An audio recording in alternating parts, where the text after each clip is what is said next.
हाय दोस्तों, मेरा नाम है कमल सिंह और आप देख रहे हैं कमल सिंह एग्ज़ाम स्टडी। आज मैं आपको हाई स्कूल की सामाजिक विज्ञान पीवाई क्वेश्चन यानी पीवीसीसी क्वेश्चन कराऊंगा। Super fast video.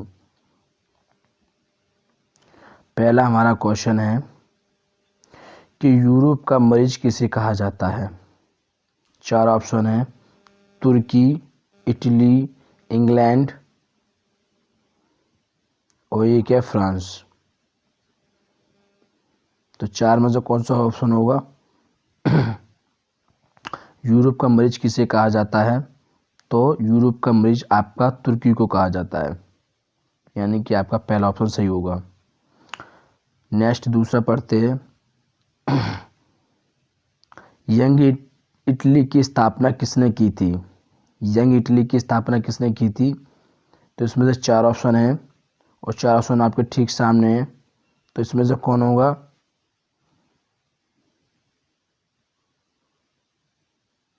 ए ये आपका बिल्कुल सही होगा।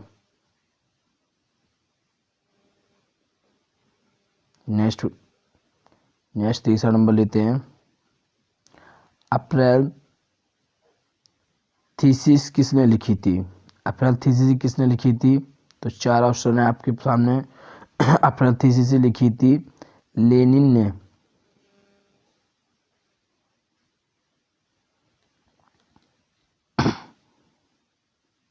सोवियत संघ का विघटन किस वर्ष में हुआ था? 1964 में, 1995 में, 1990 में, 1991 में। तो आपका हुआ था 1991 में। नेक्स्ट, अंकुरावट में किस हिंदू देवता का मंदिर है? अंकुरावट में आपके सामने चार ऑप्शन है: विष्णु का, शिव का, इंद्र का, ब्राह्म का। ब्राह्म का। तो पहला है। गांधी जी को महात्मा की उपाधि किसने दी थी? गांधी जी को महात्मा की उपाधि दी थी रविन्द्रनाथ टैगोर ने। चलिए दोस्तों, फास्ट वीडियो करते जाते हैं, जो जो इसके आंसर है वो लगाते जाते हैं हाल के हाल। पूर्ण स्वराज दिवस कब बनाया जाता है? पूर्ण स्वराज दिवस कब बनाया जाता है? चार ऑप्शन है आपके सामने: 26 जनवरी 1930 को, 26 जनवरी 1931 को, 26 जनवरी 1949 को, 26 जनवरी 1950 को। तो दोस्तों चार में से आपका ऑप्शन कौन सा है? आंसर इसका है पहला, 26 जनवरी 1930 को। हीराकुंड परियोजना का महानदी में, गोदावरी में, केशर नदी पर, चंबल नदी पर। तो ये पहला ही ऑप्शन है आपका, महानदी पर हीराकुंड परियोजना। सोवियत संघ का विघटन किस वर्ष में हुआ था? सोवियत संघ का विघटन किस वर्ष? चार ऑप्शन है दोस्तों इसमें से, और इसका आंसर है डी, यानी 1991 में। ईस्ट इंडिया कंपनी भारत में अफीम का निर्यात किस देश में करती थी? अमेरिका में, चीन में। तो इस पे दूसरी यात्रा चीन को करती थी। रूस को किस देश का दार्शनिक था? रूस को किस देश का दार्शनिक था? फ्रांस का, अमेरिका का? पहला ही ऑप्शन है फ्रांस का। निम्नलिखित में से नवीकरणीय संसाधन है आपका जल। जामनगर तेल शोधक कारखाना किस राज्य में है? जामनगर तेल शोधक कारखाना किस राज्य में है? तो आपके सामने चार ऑप्शन है, ये पहला ही ऑप्शन है गुजरात में।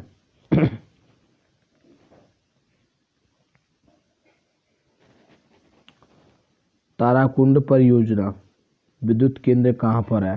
तो ये महाराष्ट्र में। दोस्तों थोड़ी तबीयत ठीक ना होने के कारण इस कारण फिर भी मैं आपके लिए वीडियो बना रहा हूँ। प्लीज़ एग्ज़ाम से पहले जरूर देख लेना। पर्यावरण संरक्षण के लिए यानी हेतु, पर्यावरण संरक्षण हेतु पहला विश्व शिखर सम्मेलन कहाँ हुआ था? तो पहला विश्व शिखर सम्मेलन कहाँ हुआ था? चार ऑप्शन है दोस्तों: स्टॉकहोम, मॉस्को, पेरिस, न्यूयॉर्क। तो पहला स्टॉकहोम में हुआ था आपका।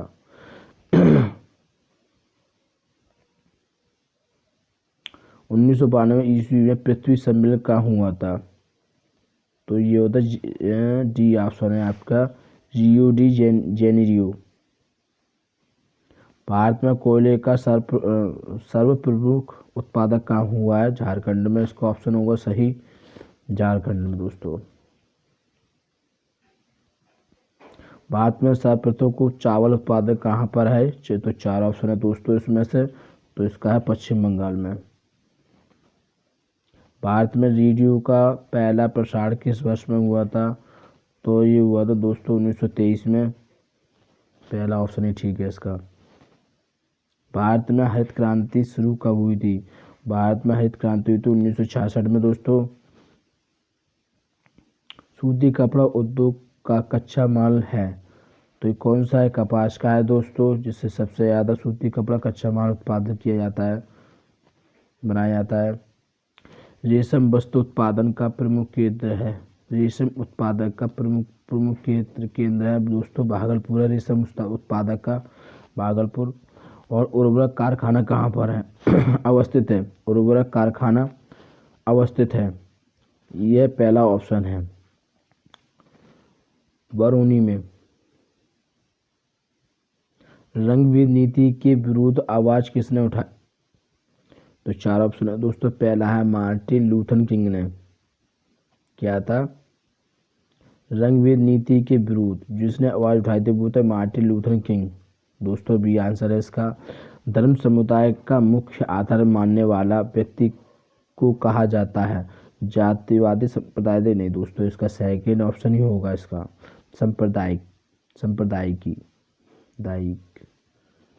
ठीक है, अब आते हैं 27। भारत में राष्ट्रीय महिला आयोग अधिनियम कब बना? भारत में राष्ट्रीय महिला आयोग अधिनियम कब बना? इसमें तो दोस्तों इसका बना है डी ऑप्शन, 1990 में। भारत में संविधान सभा का गठन कब हुआ था? तो भारत में संविधान सभा का गठन हुआ था, पहले ही ऑप्शन है दोस्तों, 1986 में।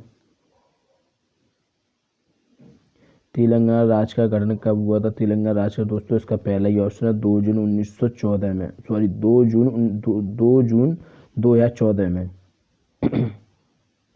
चिपकू आंदोलन की शुरुआत किस राज्य में होती है? दोस्तों यहाँ पर पेड़ पौधे ज़्यादा होते हैं, यानी हमारे उत्तराखंड, और उत्तराखंड में ही ये हमारे मैप में देखा जाए।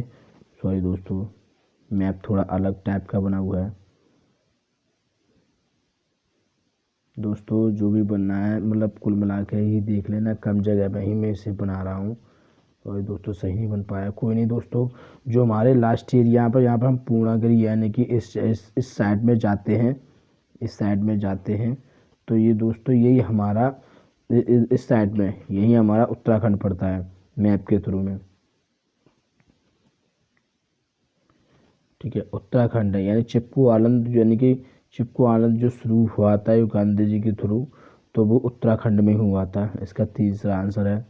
लोकतंत्र का प्रमाण किसे कहा जाता है? लोकतंत्र का प्रमाण कहा जाता है राजनीतिक दल को। जो लोकतंत्र का प्रमाण है वो राजनीतिक दल को कहा जाता है, राजनीतिक दल। निम्नलिखित में से कौन एक राष्ट्रीय दल है? निम्नलिखित है तो इसका है भारतीय जनता पार्टी। भारत में लोकतंत्र की क्या चुनौती होती है? भारत में लोकतंत्र की चुनौती सभी होती है। इसमें क्या होता है? जातिवाद भी आ जाता है, जो लोकतंत्र चुनौती है। आतंकवाद भी आ जाता है, परिवारवाद भी आता है। मतलब कुल मिला के सब सही होता है, इसका डी आंसर आएगा। किसने कहा लोकतंत्र जनता के द्वारा तथा जनता के लिए शासन है? ये अरस्तु, रूसो, इब्राहिम लिंकन। सही है इसका, इब्राहिम लिंकन। निम्नलिखित में से कौन सा कदम लोकतांत्रिक सुधार की सूचक है? तो आपकी है बी आंसर, पंचायती राज। भारत में किसने राष्ट्रीय एकीकृत बैंक है? भारत में वो ये 19 बैंक हैं, इसमें बी ऑप्शन है। मानव की न्यूनतम आवश्यकता क्या होती है? वो होती है जिसके पास रोटी होनी चाहिए, कपड़ा होना चाहिए और मकान होना चाहिए। 3 आवश्यकता होती है, रोटी खाने के लिए, कपड़ा पहनने के लिए और रहने के लिए मकान। ये 3 आवश्यकता होती है, न्यूनतम आवश्यकता ये होती है। पहला आंसर है इसका। अब आता है 44। इनमें से कौन सा पूर्णतः सरकारी सेवा है? स्वास्थ्य सेवा, शिक्षा सेवा, सैन्य सेवा। सिंपल सी बात है दोस्तों, सैन्य सेवा ही होगी इसकी, और है ये। भारत सरकार ने सूचना का अधिकार अधिनियम कब पारित हुआ? सुंदर 5 में किया इसका। सूचना का अधिकार सुंदर 5 में किया है। निम्नलिखित में से कौन सा प्राकृतिक अपवाद है? प्राकृतिक अपवाद जो अपने आप ही हो, मेरे हिसाब से तो भूकंप ही है, भूकंप। मलबे के नीचे दबे लोगों का पता लगाने के लिए किस यंत्र की मदद ली जाती है? सिंपल सी दोस्तों 4 ऑप्शन। हेलीकॉप्टर, उन्हें दूरबीन से देखा नहीं जा सकता और इंफ्रारेड कैमरा से नहीं, तो दोस्तों इसका सीधा ऑप्शन है टेलीस्कोप। टेलीस्कोप से। दोस्तों ये मैंने हाई स्कूल के प्रीवियस क्वेश्चन है इन PYQ, ये मैंने कुछ क्वेश्चन लिए हुए हैं हाई स्कूल के सामाजिक विज्ञान के। प्लीज़ एग्ज़ाम से पहले जरूर देख के आना। सुपर फास्ट वीडियो इसलिए बनाइए कि आप लोगों को कम से कम समय में ज़्यादा कंटेंट मिले। थैंक यू दोस्तों।